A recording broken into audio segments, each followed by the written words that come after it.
అందరికీ నమస్కారం. నేను మీ Priya. Welcome back to Aadya media. ఈ రోజు మనతో ట్రెండింగ్ టాపిక్స్ డిస్కస్ చేయడానికి దాసరి విజ్ఞాన్ గారు ఉన్నారు. సినీ క్రిటిక్, ఆయనతో మాట్లాడదాం. Hi sir. హాయ్. రీసెంట్ గానే RRR లో నాటు నాటు సాంగ్ కి ఆస్కర్ అవార్డు వచ్చింది. మనం దానికే చాలా హ్యాపీ ఫీల్ అవుతుంటే ఇప్పుడు RRR మూవీ టీమ్ నుండి 6 మెంబర్స్ కి ఆస్కర్ అవార్డ్ కి ఎంపిక అయినట్టు తెలుస్తుంది. సో దాని విశేషాలు ఏంటి? Of course not only RRR, India నుంచి ఒక 15 మెంబర్స్ వరకు వెళ్ళారు. అంటే మొన్న చెల్లో షో కూడా గుజరాతీ ఫిలిం వెళ్ళింది, దాని ప్రొడ్యూసరు. అలాగే డాక్యుమెంటరీస్లో మనకి ఎలిఫెంట్ విస్పరర్స్తో పాటు ఆల్ దట్ బ్రీత్స్ అని ఇంకో సినిమా కూడా నామినేట్ అయ్యింది. యాక్చువల్గా చెప్పండి, లాస్ట్ దానికి కూడా రావాల్సి ఉండే అవార్డు, దాని ప్రొడ్యూసరు. అండ్ అలాగే మణిరత్నం గారు, ఇట్లా కొంతమంది మన RRR టీం నుంచి Ram Charan, NTR and Chandrabose garu, Keeravani garu and Sabu Cyril production designer and Senthil Kumar cameraman, ఈ 6 అండ్ అలాగే మిగతా వాళ్ళు ఈ టెక్నీషియన్స్, వీళ్ళంతా కూడా ఒక 15 మెంబర్స్, అంటే 51 మెంబర్స్ని కొత్తగా చేర్చింది. వీళ్ళని మన దేశంలో మొత్తం కొంత రకరకాల విభాగాల నుంచి ప్రతి దాంట్లో, అండ్ ఓవరాల్గా చెప్పాలంటే మొత్తం వరల్డ్ వైడ్గా రీసెంట్ మళ్ళీ 300 చేంజ్ మెంబర్స్ని ఆస్కార్ టీంలోకి తీసుకుంది, 359 సమ్ అరౌండ్.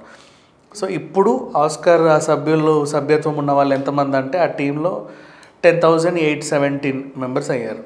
అసలు వీళ్ళందరూ ఎవరు, ఏం చేస్తారు అని అడిగితే, ఇప్పుడు ఏ సినిమా ఎన్నికైనా ఆస్కార్ అవార్డులో నామినేషన్ ఇవ్వాలి అంటే ఈ 10,800, ఇంతకుముందు 10,000 మంది చిల్లర ఉండే, వీళ్ళలో కనీసం ఒక 300 మంది అయినా ఆ సినిమాకి పాజిటివ్ రివ్యూ ఇస్తే దాన్ని నామినేషన్కి అలౌ చేస్తారు. తర్వాత అవార్డ్స్కి ఇంకా నెక్స్ట్ దాని తీరుతెన్నులు ఉంటాయి. మినిమం ఒక 333 members, 330 some change members okay చేయాలి. సో ఇప్పుడు మన వాళ్ళు కూడా ఏం చేశారు అంటే, ఇంతకుముందు ఆస్కార్ రావడానికి బేసిక్గా చాలా సినిమాలకు కూడా మనకి ఆస్కార్ రావాల్సింది, కానీ RRR ఆ ఫీట్ ఎలా సాధించిందంటే ఇది తెలుసుకున్నారు. వీళ్ళు తెలుసుకొని యుఎస్లో ఉన్న మెయిన్ ప్రధాన నగరాలు ఏవైతే ఉంటాయో దాంట్లో ఈ సినిమా 7 రోజులు ప్రదర్శితం అవ్వాలి కంపల్సరీ. శాన్ ఫ్రాన్సిస్కో కానివ్వు, చికాగో కానివ్వు, మియామి, ఇట్లా ఎక్కడెక్కడైనా మెయిన్ న్యూయార్క్ సిటీ, ఇక్కడ ఒక 7 days కంపల్సరీ ప్రదర్శితం అవ్వాలి. And next main market, cinema market ఉన్న ప్రధాన నగరాల్లో 2 వారాలకు పైగా సినిమా ఆడాలి. అండ్ అందులో ఒక షో ఈవినింగ్ ప్రైమ్ టైంలో ఖచ్చితంగా ఉండాలి. ఇట్లాంటి కొన్ని రూల్స్ పెట్టింది. అంటే ఇది బాగా ఖర్చుతో కూడుకున్న పని, మనకి ఎందుకు అనవసరమా అని చెప్పేసి చాలామంది వెళ్ళరు. కానీ మన వాళ్ళు ఏం చేస్తారంటే, ఇప్పుడు ఈ 10,000 మందిని మెప్పించాలి మన సినిమా కేటగిరీస్లో రావాలి అంటే. సో ఇప్పుడు వీళ్ళు ఏం చేశారు, మియామిలో, చికాగోలో, న్యూయార్క్ సిటీలో, శాన్ ఫ్రాన్సిస్కోలో అక్కడక్కడ చిన్న డాల్బీ అట్మాస్ చిన్న థియేటర్స్ ఉంటాయి, క్యూబ్ థియేటర్స్. దాంట్లో అంటే ఒక 100 సీటింగ్, 70 సీటింగ్, మన ప్రసాద్ ల్యాబ్స్ లాగా ప్రివ్యూ థియేటర్స్ ఉంటాయి చిన్నవి. దాంట్లో ఈ 10,000 మందికి ఇన్విటేషన్లు పంపేసి మేజర్ ఎవరెవరు ఎంతమంది, ఇప్పుడు ఫర్ ఎగ్జాంపుల్ న్యూయార్క్ సిటీ దగ్గర ఎంతమంది ఉన్నారు వాళ్ళందరికీ టు అండ్ ఫ్రో కార్లు వేసి వాళ్ళకి ఇన్విటేషన్ వేసి వాళ్ళందరినీ ఇప్పుడు మనం ప్రసాద్ ల్యాబ్స్కి ఎలా పిలుచుకుంటాం అలా పిలుచుకోవడం, పిలిచి వాళ్ళందరికీ ఆ సినిమా చూపించేసి స్నాక్స్ ఏదో ఇచ్చేసి వాళ్ళు హే బాగుంది అని చెప్పేసి వచ్చేస్తారు. అట్లా ఈ 10,000 మెంబర్స్కి కవర్ చేసేసారు మన వాళ్ళు. సో ఇప్పుడు సేఫ్ జోన్లో ఉన్నాం. అట్లా ఇప్పుడు వీళ్ళందరికీ ఆ నాటు పాట కనెక్ట్ అయిపోయింది ఈ విధానం. సో ఆస్కార్ టైంలో ఇది ఒక కొత్తగా ఉంది, వెరైటీగా ఉంది, డిఫరెంట్గా ఉంది, అందరు ఎగిరెగిరి గంతులు వేస్తున్నారు అని చెప్పేసి ఆ సాంగ్ని ఒరిజినల్ సాంగ్ డివిజన్లో మొత్తానికి అంత 300 ఏంటి, ఆల్మోస్ట్ ఒక 700 మెంబర్స్ ప్లస్ ఆ సాంగ్కి వాళ్ళ మద్దతు తెలిపారు. సో అట్లా ఇప్పుడు ఒరిజినల్ సాంగ్ డివిజన్లో ఆల్రెడీ 5 సాంగ్స్ పోటీ పడ్డప్పటికీ కూడా ఇది కొంచెం లిఫ్ట్ మీ అప్ అండ్ అదే రిహాన్నది, అండ్ నెక్స్ట్ ఇట్లా మార్వరిక్ సాంగ్ చాలా బాగున్నాయి. యాక్చువల్ దానికి వస్తుందేమో అనుకున్నా, బట్ దీనికి వచ్చింది. సో ఏదేమైనప్పటికీ మనకైతే ఒక అవార్డు అనేది వచ్చింది. అయితే ఇప్పుడు ఈ జ్యూరీ మెంబర్స్ మనం సెలెక్ట్ చేసిన తర్వాత ఇక నుంచి ఆస్కార్ ఒక రూల్ పెట్టింది. ఇప్పుడు నేను చెప్పిన రూల్ ఏదైతే ఉందో ఖచ్చితంగా మెయిన్ సిటీస్లో 7 days ఆడాలి. అండ్ దాని ఈవినింగ్ ప్రైమ్ టైం షోలో ఒకటి పడాలి. మెయిన్ సిటీస్లో 2 weeks ఆడాలి. అంటే ఇప్పుడు దాన్ని ఆడించాలి అన్ని రోజులు అంటే ఖర్చుతో కూడుకున్న పని అది. అంటే ఫస్ట్ సినిమా ఆడేదాన్ని బట్టి ఉంటుంది, 3 రోజులు 4 రోజులు. తర్వాత ఏం చేయాలి, థియేటర్స్లో బలవంతంగా మనం వేయించాలి. ఓనర్స్కి ఏమంటారు, వద్దు బాబు మాకు జనాలు రాకపోతే మాకు ఏసీ ఖర్చులు కూడా రావంటారు. మనమే దాన్ని బ్లాక్ చేసుకోవాలి. ఇప్పుడు అంటే చచ్చినట్టు బ్లాక్ చేసి ఎవడెవడికో సినిమాలు చూపించి మొత్తం ఆ డేట్స్ అన్ని మేనేజ్ చేయాలి. అండ్ నెక్స్ట్ ఇంకోటి ఇందాక చెప్పినట్టు ఆ 10,000 మందికి ఆ సినిమా కవర్ చేయాలంటే ఎంత ఖర్చు. ఇప్పుడు ఒక యూఎస్లో ఫర్ ఎగ్జాంపుల్ ఒక క్యూబ్ థియేటర్ బుక్ చేయకుండా మన ప్రసాద్స్ అంటే మనకు 15,000కి వస్తుంది, పెద్ద విషయం కాదు అది. అక్కడ ఒక థియేటర్ తీసుకున్నాము, ఆ రోజు కొన్ని కోట్లే.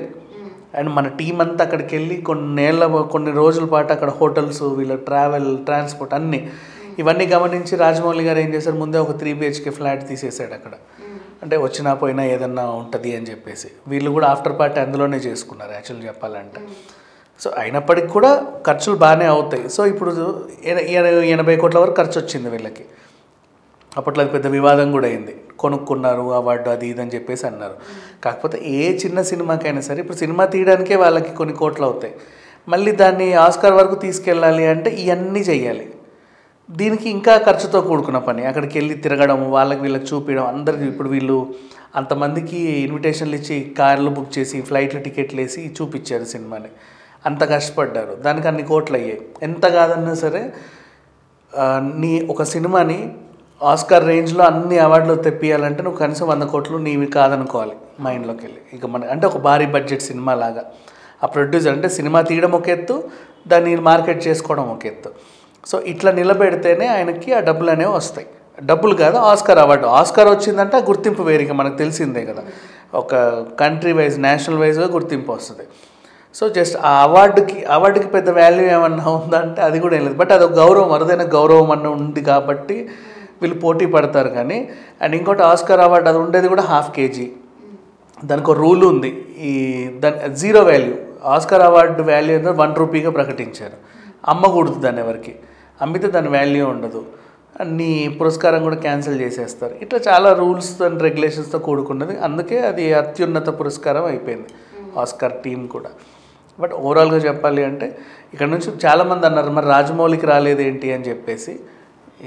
ఎవరిది వాళ్ళది. ఒక డైరెక్టర్ని తీసుకుందాం అనుకున్నారు, మణిరత్నం గారిని సెలెక్ట్ చేసుకున్నారు. సీనియారిటీ వైజ్గా కూడా మణిరత్నం గారు ఓకే కదా, సో ఆయన ఉన్నారు. అండ్ ప్రొడ్యూసర్స్లో వాళ్ళిద్దరిని తీసుకున్నాడు, డాక్యుమెంటరీ ప్రొడ్యూసర్ని అండ్ మొన్న లాస్ట్ టైం అక్కడి వరకు వచ్చి ఎంట్రీ వరకు వచ్చి ఆగిపోయిన ఇంకో ప్రొడ్యూసర్ని.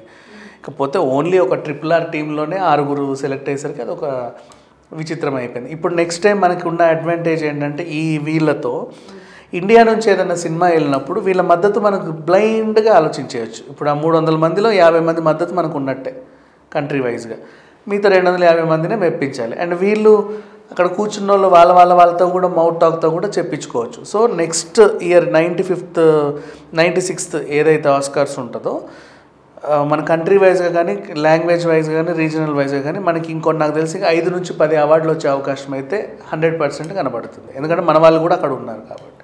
అదే. Thank you so much sir.